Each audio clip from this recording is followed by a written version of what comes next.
اعوذ باللہ من الشیطان الرجیم، بسم اللہ الرحمن الرحیم وبہ نستعین۔ قرآن اور راہ سعادت کے عنوان سے سلسلہ گفتگو جاری ہے۔ ارشاد رب العزت ہے، یا ایھا الذین آمنوا اتقوا اللہ وابتغوا الیہ الوسیلہ وجاہدوا فی سبیلہ لعلکم تفلحون، کہ انسان ایمان اختیار کرے، ایمان کے ساتھ تقوی، اور تقوی کے ساتھ جو ہے اس کی بارگاہ میں وسیلہ لے کر جائے اور اللہ کی راہ میں جہاد کرے۔ یہ تمام چیزیں جو ہیں کامیابی کا ذریعہ ہیں۔ ایمان لے کر آنا ہے۔ اب ایمان کس پر لے کر آئیں؟ قرآن مجید میں مختلف آیات ذکر ہیں کہ ایمان کے بارے میں ذکر کیا گیا کہ ان چیزوں پر ایمان لے کر آؤ۔ پروردگار عالم نے واضح الفاظ میں کہا ہے، فآمنوا باللہ ورسولہ ونور الذی انزلنا، اللہ پر ایمان لاؤ، اس کے رسول پر ایمان لاؤ، اور اس نور پر ایمان لاؤ جس کو ہم نے نازل کیا، کیونکہ ایام چل رہے ہیں مولا کائنات کے، اس لیے ہم نے چند آیات کو ذکر کرنا ہے، اور یہ سنت الہیہ ہے کہ وہ تیسرے کا نام ذکر نہیں کرتا۔ اللہ پر ایمان، رسول پر ایمان اور نور پر ایمان۔ اب ذکر نہیں کیا وہ نور سے مراد کیا ہے۔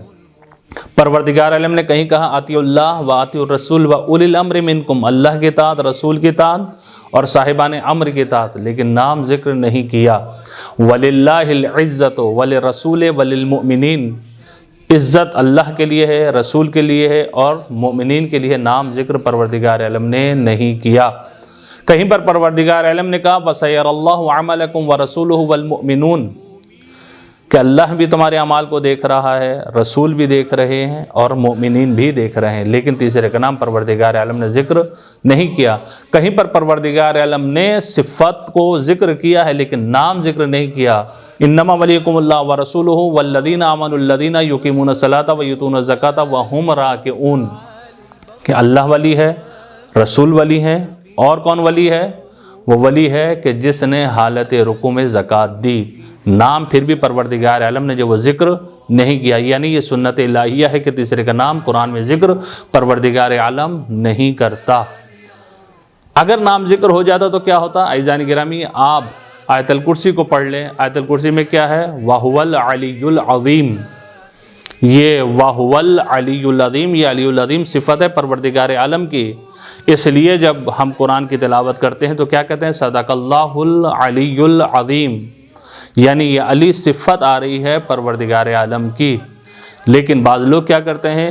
تلاوت کے بعد کہتے ہیں صدق اللہ العظیم، علی کو وہاں سے حذف کر دیتے ہیں۔ تو اگر قرآن میں مولا کائنات کا نام ذکر ہو جاتا تو لوگ قرآن سے جو ہے مولا کائنات کا نام کو نکال دیتے۔ تحریف سے قرآن پاک و پاکیزہ ہے۔